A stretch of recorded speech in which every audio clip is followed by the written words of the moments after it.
네, 오늘은 다니엘서 11장을 중심으로 엘로힘의 논리라는 제목으로 함께 하나님의 말씀 나누도록 하겠습니다. 자, 여러분 성경에 나오는 역사서 그리고 이제 조선왕족실록 같은 역사서를 보면요. 이 과거에 있었던 일들을 이 시간의 순서대로 기록하면 그게 역사서가 됩니다. 역사책이 되는 것이죠. 자, 그런데 오늘 우리가 보고 있는 다니엘서 11장은요. 다니엘이 역사를 기록하는데 과거에 있었던 일을 기록하는 것이 아니라 미래에 일어날 역사를 미리 기록하고 있는 거예요. 그런데 그 기록이 아주 정확하게 일치하더라는 것입니다. 바벨론, 페르시아, 또 헬라 시대까지 어떤 왕들의 이야기인지 모든 구절이 다 해석할 정도로 매우 정확합니다. 헬라의 알렉산더 왕이 죽고 4명의 장군들이 이 새로운 왕조를 세우고 또 서로 세력 다툼을 하던 찰나에 정략적으로 이 공주들을 결혼시킨 이야기, 또 다시 공주가 죽고 전쟁이 일어난 이야기, 이게 다니엘서 11장에 모두 다 상세하게 나와 있습니다. 자, 11장에는 이 남방과 북방이라는 나라가 등장하는데 이 나라는요, 알렉산더가 죽은 이후에 이 4명의 장군들이 나라를 쪼개서 통치하게 됩니다. 그리고 다시 두 나라로 통합되는데 이것을 남방왕, 북방왕이라고 다니엘은 기록하고 있는 것입니다. 자, 그래서 그림을 좀 보여드리면은 이 프톨레마이오스라고 쓰여진 부분에 헬라의 4장군 중에 하나인 이 프톨레미 장군이 세운 남쪽 이집트 지역이고요. 그리고 그 옆에 길쭉해 보이는 강이 홍해입니다. 그리고 홍해를 따라 쭉 올라가면 이 주황색 끝부분, 왼쪽 부분이요, 시리아를 포함한 이 당시 이스라엘 지역을 의미합니다. 이 지역을 지배한 왕조가 셀류우커스 왕조예요. 이게 기원전 300년 전 일인데 다니엘하고는 거의 300년 정도가 더 차이 나는 그러한 미래의 일이었거든요. 남방의 프톨레마이어스, 북방의 셀류커스, 이 두 왕조가 남방왕, 북방왕이라고 일컬음을 받았습니다. 자, 그중 셀류커스 왕조에는요, 이스라엘 성전에 제우스 신상을 세우고 또 대시피를 뿌리는 엄청난 박해하는 이 에피파네스 안티오코스 4세가 나옵니다. 한번 말씀을 드렸지만 에피파네스의 뜻이 뭐예요? 신의 현현, 곧 나는 신이다 라고 안티오코스가 자기 이름을 짓고 숭배하게 하고 숭배하지 않으면 죽이는 그런 악한 왕도 이 성경에는 오늘 자세하게 기록이 되어 있습니다. 자, 미래에 일어날 일들을 다니엘이 너무 정확하게 기록했기 때문에 어떤 신학자들은 이것은 다니엘이 기원전 6세기에 쓴 것이 아니라 그 이후에 편집되어서 쓴 글이다, 이렇게 말할 정도로 굉장히 정확하게 맞아 떨어지는 것을 우리는 볼 수가 있습니다. 자, 그러나 전통적으로 또 성경적으로 다니엘이 하나님의 묵시를 받아 쓴 성경이 맞죠. 그런데 우리가 이런 미래의 일을 맞추는 이 묵시와 같은 성경을 볼 때 오해하지 말아야 될 것이 있습니다. 그게 뭐냐면 하나님은 200~300년 뒤에 일어날 일들을 미리 짜놓고 우리를 쥐락펴락 하시는 것인가? 결코 그런 것은 아닙니다. 자, 이런 묵시가 여러분 성경에 자주 등장하지는 않아요. 그러나 이례적으로 다니엘을 통하여 미래에 대한 일들을 우리에게 계시해 줌으로써 후대의 그리스도인들이 다니엘 11장을 통하여서 알기 원하시는 그러한 메시지가 분명히 있다라는 것입니다. 자, 그게 뭘까요? 하나님이 계획하시면 그 일은 반드시 이루어진다. 하나님은 우리에게 이러한 메시지를 전달하고 계시는 것입니다. 특별히 종말, 말세의 시대는 반드시 오고 그 말세에는 심판이 있으며 예수 그리스도의 재림과 그 재림을 통하여서 하나님의 자녀들이 구원받고 영생을 받는 그 사건 역시 하나님의 계획이셨으므로 이 계획은 성취된다는 것을 우리에게 보여주고 있는 것입니다. 자, 그래서 다니엘서는 바벨론, 페르시아, 또 헬레라는 역사적 배경을 가지고 있지만 다니엘은요, 역사서가 아니에요. 다니엘은 역사를 기술한 역사가도 아닙니다. 다니엘은 선지자예요. 선지자는 하나님의 뜻을 묵시로 받아서 전하는 사람이고 하나님의 묵시는 늘 종말, 마지막 때를 향하여 있거든요. 자, 우리에게도 이 선지자의 글이 유효한 이유는 그 당시 역사만을 적어놓은 것이 아니라 우리가 앞으로 맞이하게 될 종말의 시대에 대해서 계시하고 있기 때문입니다. 자, 그러므로 다니엘서는 단지 이 땅의 역사만을 말하고 있는 것이 아닙니다. 오늘 다니엘서 11장은요, 너무나도 많고 방대한 이야기 때문에 우리가 다 보지는 못하지만 우리 후반절 35절이나 40절에 가면 마지막 때라는 단어를 통해서 우리에게 종말을 예고하고 있는 것을 볼 수가 있습니다. 자, 다시 말하면 역사를 살핌으로 수많은 패권을 지닌 나라들과 그 악한 왕들의 특징을 설명하면서 종말에 나타날 적그리스도, 다시 말하면 예수를 믿지 못하도록, 예수를 부인하도록 만드는 적그리스도가 이런 악한 특징을 가지고 있음을 우리에게 경고하고 있는 것입니다. 때문에 다니엘은 역사가가 아니라 뭐라고요? 선지자다. 신약시대로 넘어와서 예수님은 마태복음 24장에서 다니엘을 선지자라고 분명하게 말씀하십니다. 마태복음 24장 15절, 그러므로 너희가 선지자 다니엘이 말한 바 멸망에 가증한 것이 거룩한 곳에 선 것을 보거든 읽은 자들 깨달을진저. 자, 이 멸망에 가증한 것도 다니엘서 9장, 11장, 12장에 자주 등장을 합니다. 자, 그런데 예수님께서 다니엘서를 이것을 어떤 맥락에서 이야기하냐면 15절을 말세에 대한 이야기를 할 때 이 다니엘서를 인용하시거든요. 그러니까 예수님 또한 말세에 대한 이야기를 하고 계신 것입니다. 멸망에 가증한 것이 나타날 때에는 주가 여기 있다, 저기 있다. 또 메시아가 여기 있다, 저기 있다. 이렇게 많은 사람들을 미혹하고 현혹함으로 구원받지 못하는 시대다. 이것을 예수님이 지금 경고하고 계시거든요. 그런데 이것을 누가 먼저 말했다? 다니엘이 먼저 말했다. 자, 그렇다면 다니엘이 여러 패권을 진 제국들의 이 왕들의 악함의 특징을 통하여서 우리가 마주하게 될 적그리스도에 대한 특징에 대한 그 이야기를 하고 있는데, 적그리스도는 어떤 특징을 가지고 있는가? 한마디로 정리하면 패권을 가진 왕들도 그랬고 적그리스도 똑같이요, 어떤 걸 말하냐면 힘의 논리를 강조합니다. 그들은 힘을 가져야 한다는 거예요. 자, 그래서 적그리스도들은 자신이 가진 힘으로 자기의 힘을 자랑할 것이고 자기를 높일 것이다. 이것이 적그리스도들의 대표적인 특징입니다. 자신이 가진 힘을 자랑하는 것, 그것을 의지하는 것, 그것을 드러내는 것, 이게 특징이라는 거예요. 자, 오늘 다니엘서 11장 36절, 39절 말씀을 보면 그 왕은, 자, 여기서의 왕은요, 헬라의 악한 왕들을 의미하는 걸 수도 있고 종말의 시대의 적그리스도를 의미하는 것입니다. 자기 마음대로 행하며 스스로 높여 모든 신보다 크다 하며 비상한 말로 신들의 신, 이제 신들의 신은 하나님이죠. 대적하며 형통하기를 분노하심이 그칠 때까지 하리니 이는 그 작정된 일을 반드시 이룰 것입니다. 37절, 그가 모든 것보다 스스로 크다 하고 그의 조상들의 신들과 여자들이 흠모하는 것을 돌아보지 아니하며 어떤 신도 돌아보지 아니하고 38절, 그 대신에 강한 신을 공경할 것이요 또 그의 조상들이 알지 못하던 신에게 금, 은, 보석과 보물을 드려 공경할 것이며. 여러분, 그 전에 몰랐던 신도 강하기만 하면 뭐 하는 거예요? 공경하는 거예요. 강함, 이게 적그리스도가 추구하는 핵심입니다. 39절, 그는 이방신을 힘입어. 왜 이방신이 힘입어요? 강해지기 위해서. 크게 견고한 산성들을 점령할 것이요 무릇 그를 안다 하는 자들에게는 영광을 더하여 여러 백성을 다스리게 하며 그에게서 뇌물을 받고 땅을 나눠주기도 하리라. 힘이 강해질 수만 있다면 여러 사람, 여러 신들을 통해서 힘을 키워나가겠다는 거예요.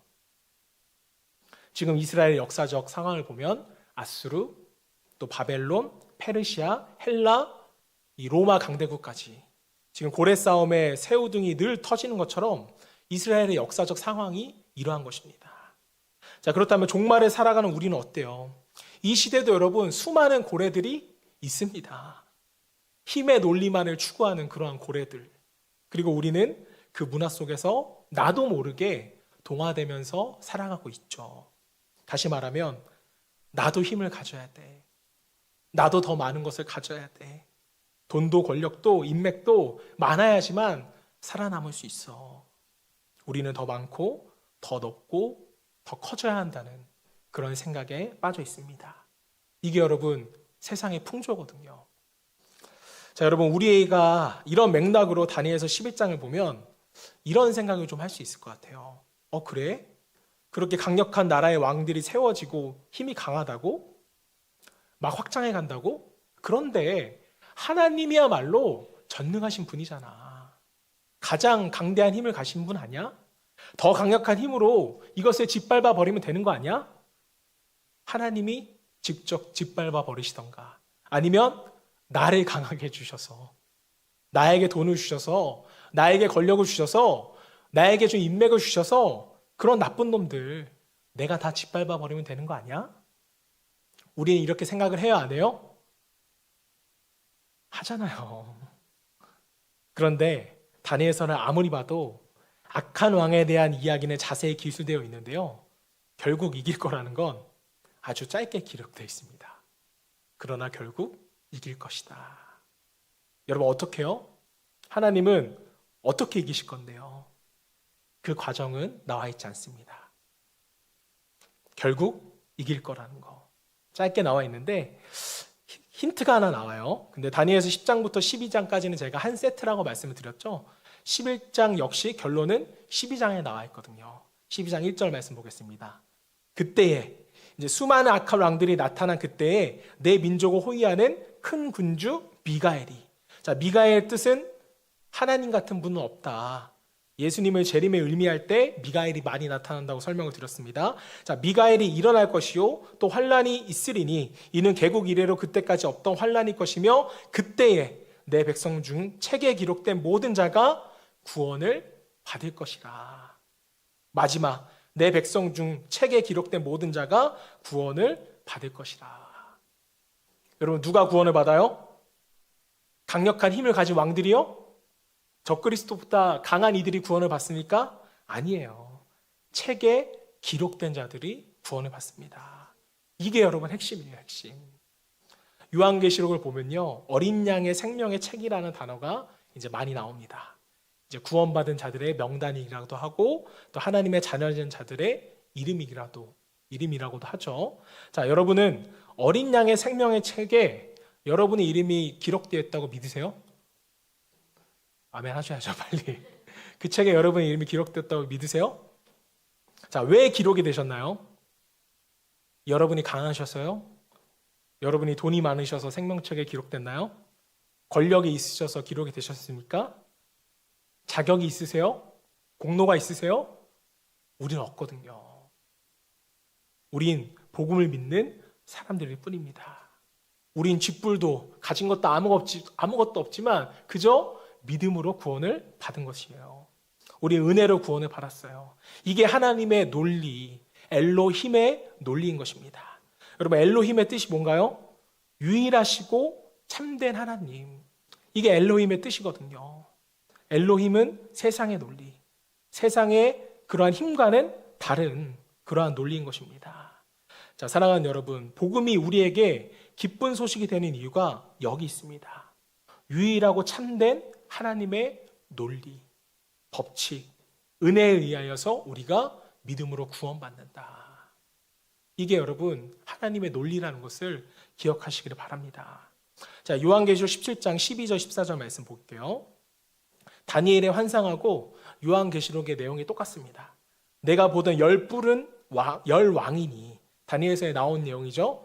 아직 나라를 얻지 못하였으나 다만 짐승과 더불어, 다니엘서도 뭐가 나와요? 짐승들이 나오잖아요. 임금처럼 한동안 권세를 받으리라. 그들이 한 뜻을 가지고 자기의 능력과 권세를 짐승에게 주더라. 이게 적그리스도거든요. 그들이 어린 양과 더불어 싸우려니와. 자, 예수님이 누구예요? 어린 양이잖아요.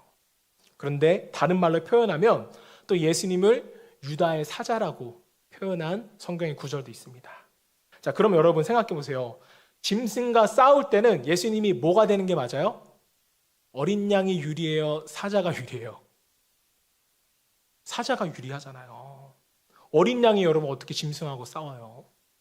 힘이 강한 유다의 사자와 짐승과 더불어 싸우려니, 이렇게 말하는 게, 이렇게 생각하는 게 우리의 논리와는 맞습니다. 자, 그러나 누가 싸운대요?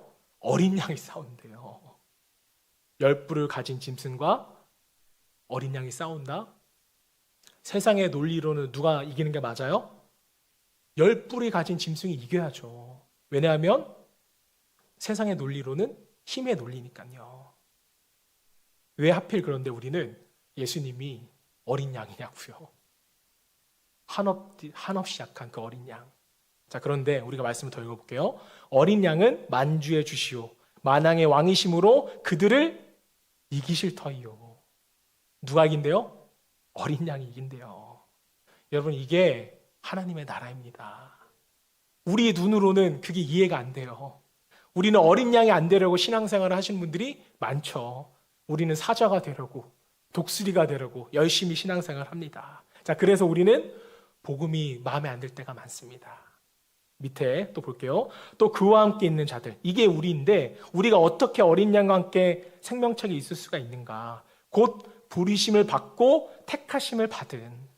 자, 우리가 강해서 택한 것도 아니고 그저 부르심으로, 택하심으로, 즉 은혜로 우리는 생명책에 기록이 되었다라는 것입니다. 자, 그러니까 여러분, 은혜가 이기는 거예요. 우리의 힘이 아니라, 우리의 능력이 아니라 은혜가 이기는 것입니다. 진실한 자들도 이기리로다. 여러분, 이것이 참되고 유일하신 하나님의 논리고 하나님의 법칙이라는 것을 여러분의 마음판에 새길 수 있기를 소망합니다. 우리가 지지난주에 다니엘서 10장에서 믿음을 뭐라고 했어요? 결국을 믿는 거, 마침내를 믿는 거. 이게 여러분 믿음이거든요. 우린 어린 양을 의심해요. 그러나 어린 양이 결국 승리한다는 것. 오늘 말씀을 통하여서 이것을 믿으시기를 소망합니다. 자, 종말의 하나님은 우리의 부유함과 우리의 권력을 따지지 않으세요. 그것에 근거하여 우리를 구원하지 않으십니다. 자, 예수로 말미암아 구원받는 이 은혜의 복음만이 우리를 구원에 이르게 한다. 내가 나를 구원해 내는 것이 아니라 하나님의 구원에 내가 그저 들어가는 것이죠. 자, 로마서 4장 16절 상반절. 그러므로 상속자가 되는 그것이 은혜에 속하기 위하여 믿음으로 되나니. 하나님의 나라를 기업으로 받는 상속자는 어떻게 된대요? 믿음으로 말미암아 은혜로 된다는 것입니다. 에베소서 2장 8절. 너희는 그 은혜에 의하여 믿음으로 말미암아 구원을 받았으니 이것은 너희에게서 난 것이 아니요 뭐다? 하나님의 선물이라. 여러분, 구원은 은혜로 받은 선물이기 때문에 우리가 자랑할 수 있다는 거예요, 없다는 거예요? 자랑할 수 없다는 거예요. 우리가 요즘 아침을 여는 묵상 계속 에베소서를 나누고 있지만 에베소서는요, 우리가 받은 구원을 자랑할 수 없는 이유에 대해서 수도 없이 설명하는 거거든요. 혹시나 여러분들이 교회를 선택함에 있어서 이런 교회는 선택하지 않기를 바랍니다. 어느 목사님께서 하신 말인데 예민하지만 우리가 깊게 새겨야 할 말씀인 것 같아서, 또 저도 새겨야 될 말씀인 것 같아서 여러분에게 전달을 합니다. 여러분, 큰 건물을 가졌다고 자랑하는 교회, 담임 목사가 자기 입으로 나는 유명하다고 말하는 교회, 돈 많다고 자랑하는 교회, 어떠한 유력한 인물이 다닌다고 자랑하는 교회, 헌금이 많이 들어온다고 자랑하는 교회, 목사 입에서 이런 말이 나온다면 여러분, 그 교회는 안 가시는 게 좋아요. 왜 그럴까요? 자랑은 복음의 반대말이거든요. 사도 바울은 갈라디아서 6장 14절에서 이렇게 말했습니다. 자, 그러나 내게는 우리 주 예수 그리스도의 십자가 외에는 결코 자랑할 것이 없으니. 십자가 외에는 여러분 결코 우리가 자랑할 게 없대요. 혹시나 제가 나중에 제가 유명하다고, 우리 교회 헌금 많이 들어온다고 이런 걸 자랑한다면 여러분 꼭 지적해 주세요.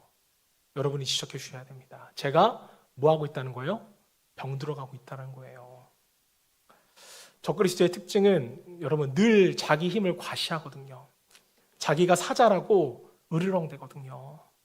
혹시라도 이사를 가시거나 또 빗소교회가 마음에 안 드셔서 다른 교회에 가실 때는 항상 어린 양을 사모하는 교회를 가시길 바랍니다. 그런데 우리가 지금 제일 어린 양이에요, 여러분. 자기를 부인하고 자기의 생명을 희생할 수 있는 교회, 이런 교회를 여러분이 찾으셔야 돼요. 또 그런 교회는 그런 성도가 되어지는 것이 이 종말을 살아가는 우리들에게 요구하시는 하나님의 분명한 메시지라고 믿습니다. 저는 그래서 복음을 강조할 때 이 4세기 콘스탄티노플의 대주교였던 요한 크리스토스톰의 이야기처럼 우리에게 와닿는 이야기가 없다고 생각합니다. 여러분에 좀 소개해드리고 싶은데요. 이분의 별명이 황금의 입이에요. 황금의 입. 얼마나 주옥 같은 말을 남겼는지 크리소스톰이 이렇게 말했습니다. 우리는 양으로 남아있는 한 우리는 승리할 수 있다. 비록 우리가 늑대 1000마리에 에워싸인다 할지라도 이 계시록의 10부를 가진 짐승과도 같죠. 자, 우리는 정복하고 승리한다. 그러나 우리가 늑대가 되는 즉시 우리는 패배한다. 왜냐고요? 우리는 늑대를 기르지 않고 양을 기르시는 목자의 지지를 잃기 때문이다. 우리가 하나님과 더불어 예수님의 힘을 공급받을 수 있는 유일한 정체성은 뭐예요? 어린 양이라는 거예요. 어린 양. 우리가 늑대가 되는 순간 우리는 분명히 패하는 것입니다. 자, 이게 여러분 종말의 시대를 살아가는 그리스도인의 정체성이 되어야 합니다. 어린 양. 늑대 교회, 늑대 목사, 늑대 성도, 이게 다 여러분 이 시대의 문화와 가치관이거든요. 우리가 다 동화되어져 가는 그러한 모습인데, 자, 여러분 우리는 힘을 더 빼셔야 돼요. 다 어린 양이 되셔야만 합니다. 힘의 논리에 지배받아서는 안 돼요. 오늘 우리가 종말을 살아갈 때, 또 어린 양으로 살아갈 때 한 가지만 좀 결심하고 실천하기를 원하는데요. 자, 그렇다면 이 종말을 때 우리는 어떻게 살아가야 할까? 적그리스도의 공세는 점점 더 심해지고 또 어린 양의 생명책에 적힌 성도들을 빼앗아 가려고 하는데 우리는 어떻게 살아갈 것인가? 여러분이 한번 좀 결심을 해보셨으면 좋겠는데요. 다니엘서 12장 4절 말씀. 다니엘아, 마지막 때까지 이 말에 간수하고 이 글을 봉함하라. 많은 사람이 빨리 왕래하며 지식이 더하리라. 자, 여기서 봉함이라는 것은 아무도 못 보게 숨겨라 이런 말이 아니라 우리가 중요한 문서는 자물쇠로 잠궈놓고 이제 중요할 때 다시 꺼내서 보잖아요. 그런 의미입니다. 잃어버리지 않도록 너는 잘 간직하라는 거예요. 자, 그런데 후반절을 보시면 종말의 시대에 많은 사람들이 빨리 왕래하며 지식이 더하리라 이렇게 되어 있거든요. 자, 이것은요, 여러분 두 가지 의미를 가지고 있습니다. 해석이 가능해요. 자, 이 지식이라는 히브리어 단어가 원래는 악함이라는 단어하고 발음하고 쓰는 것이 비슷합니다. 그래서 오역이 가능했어요. 자, 그래서 어떤 번역본에는 지식이라고도 하고요. 어떤 번역본에서는 또 악함이라고도 번역을 합니다. 자, 둘 다 가능한데 어떻게 해석이 가능하면 말세에는 하나님이 우리에게 알려주시는 메시지가 있잖아요. 이것에 우리가 관심을 가지고 하나님을 아는 지식에 더 열심을 내는, 이 빨리라는 건 무엇입니까? 열심을 낸다라는 표현이기도 하잖아요. 이 지식에 열심을 내야 한다라는 뜻이기도 하고, 또 하나는 이 시대가 너무 분주하다는 것입니다.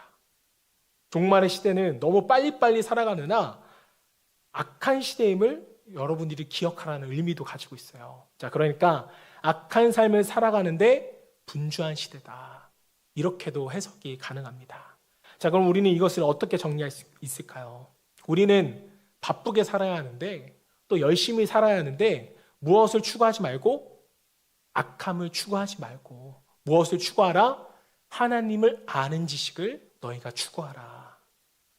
종말을 향한 하나님의 뜻에 대해서 더 바빠지고 우리가 열심히 내라는 그러한 의미인 것입니다.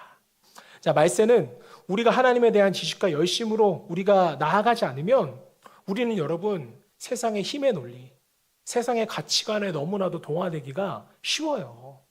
하나님은 우리에게 그것을 경고하고 있는 것입니다. 자, 사랑하는 여러분, 말세로 가면 사단은 우리를 더욱 분주하게 만듭니다.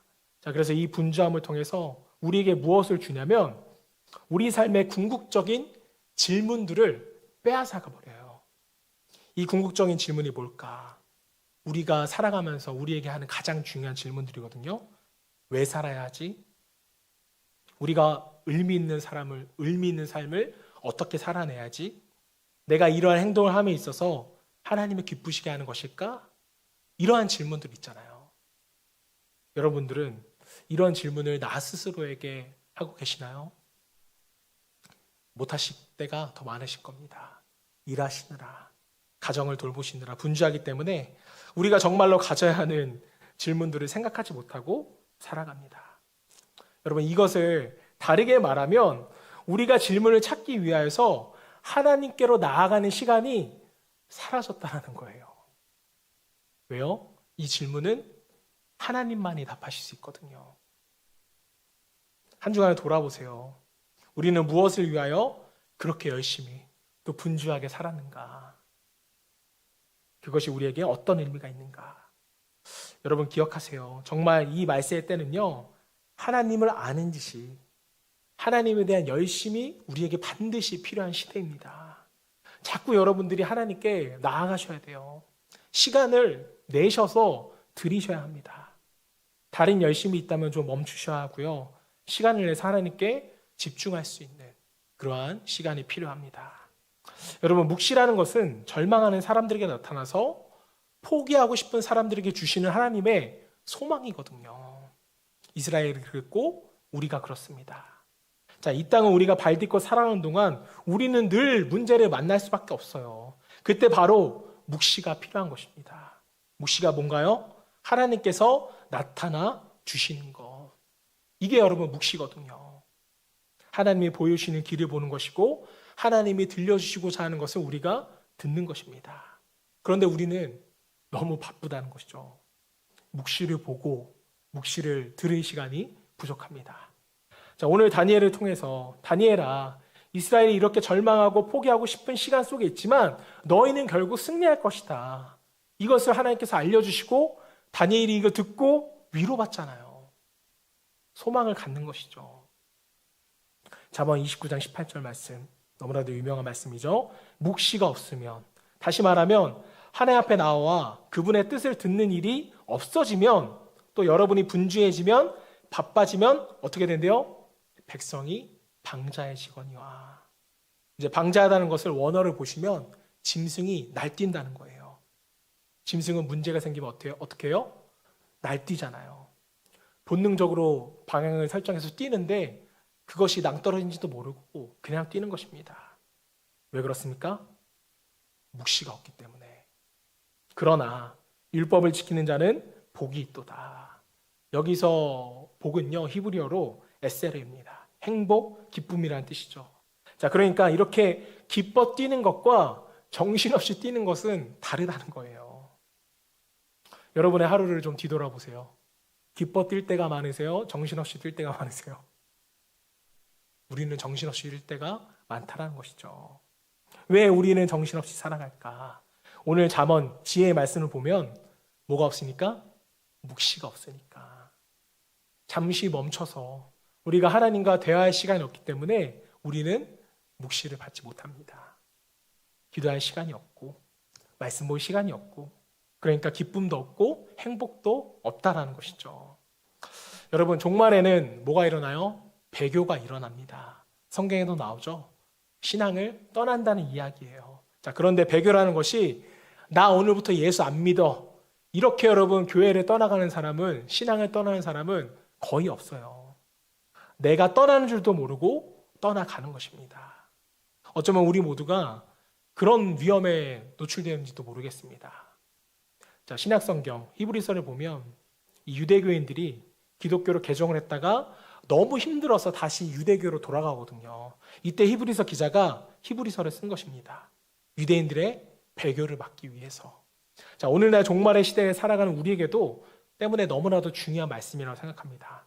자, 히브리서 3장 1절, 그러므로 함께 하늘의 부르심을 받은 거룩한 형제들아, 우리가 믿는 도리의 사도이시며 대제사장이신 예수를 깊이 생각하라. 자, 그러므로라는 것은 앞에 뭐예요? 히브리서 1장 2장을 말하는 거겠죠. 1장 2장의 내용은 무엇인가? 그리스도가 얼마나 우월한 분이신지, 모든 존재보다 뛰어난 분이신지, 성신을 통하여서 우리를 구원하셨다는 이야기가 히브리서 1, 2장에 쭉 나옵니다. 자, 그리고 나서 그러므로 우리를 위하여 이 땅에 오신 예수를 깊이 생각하라. 다시 1절을 볼게요. 그러므로 예수가 우리의 구원자 되심으로 하늘에 부르심을 받은 거룩한 형제들아, 우리가 믿는 도리의 사도이신 대제사장이신 예수를 대충 생각하라?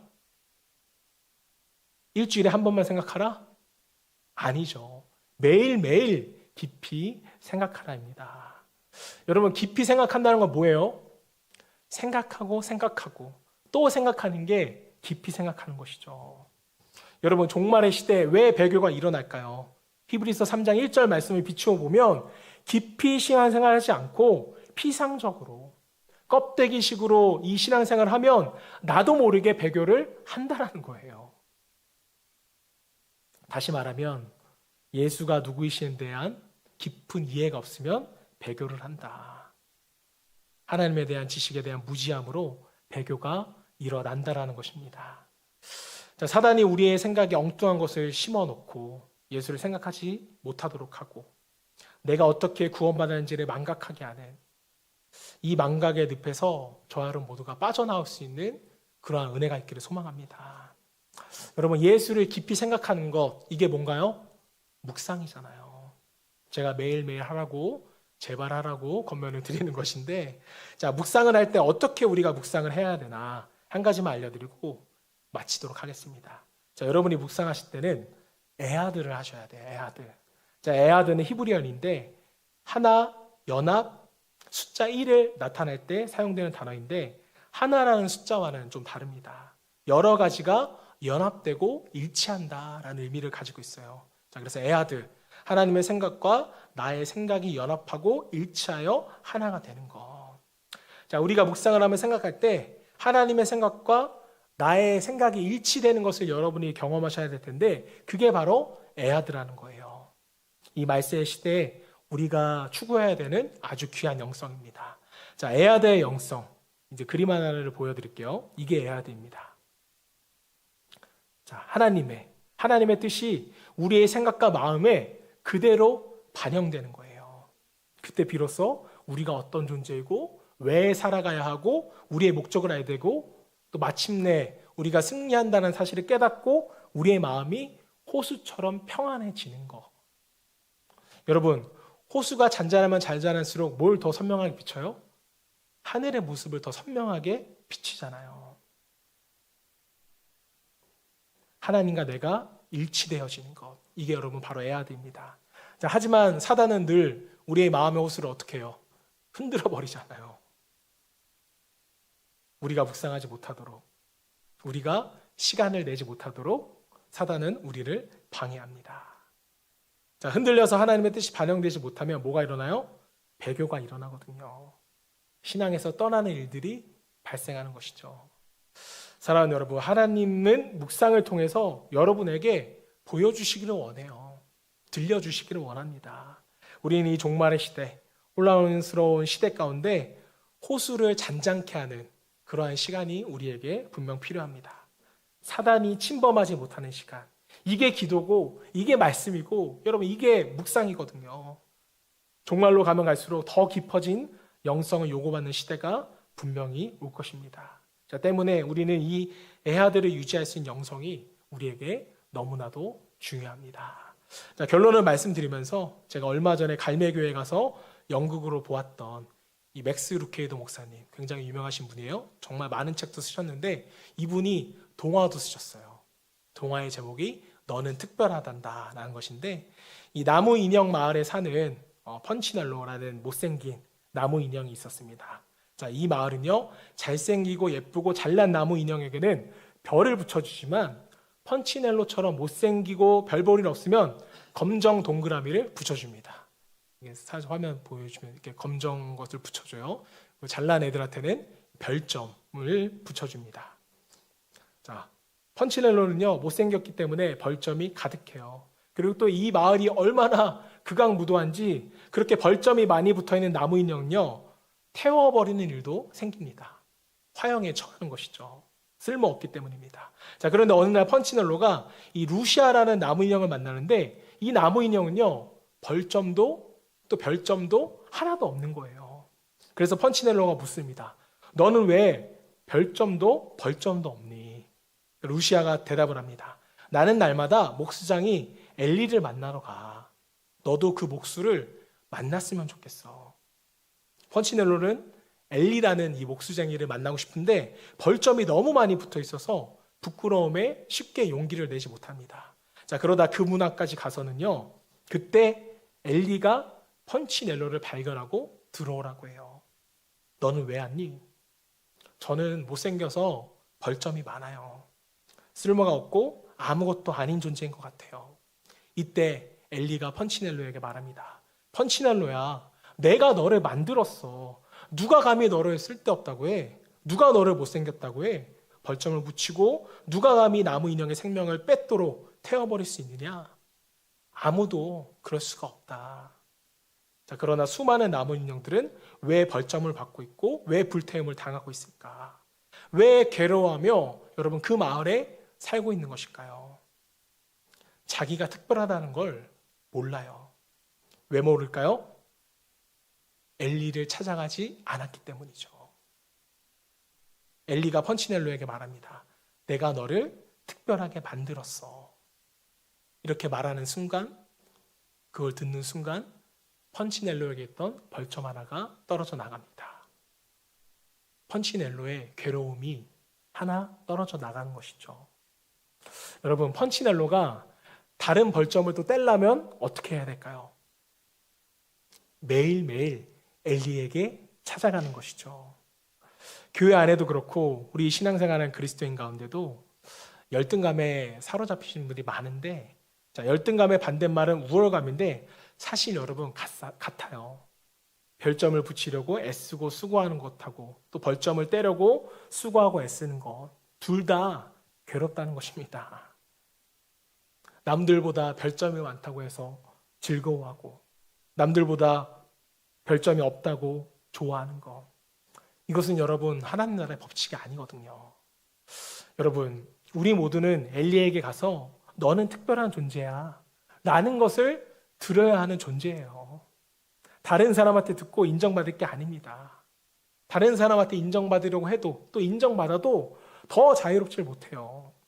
남들한테 인정받고 칭찬받을 것이 아니라 루시아처럼 여러분이 가지고 있는 우월감도 또 별점도 또 벌점도 여러분이 다 떼셔야 합니다. 우리는 특별한 존재거든요. 이 말세에 누가 이것을 여러분 가르쳐 줄까요? 하나님께서 친히 가르쳐 주신다는 거예요. 이 배교의 시대 가운데 날마다 자신을 점검하고 다시금 묵상의 시간, 묵시가 있는 백성들이 누리는 행복과 기쁨을 여러분들이 선택하여서 들어갈 수 있기를 주님으로 축원합니다.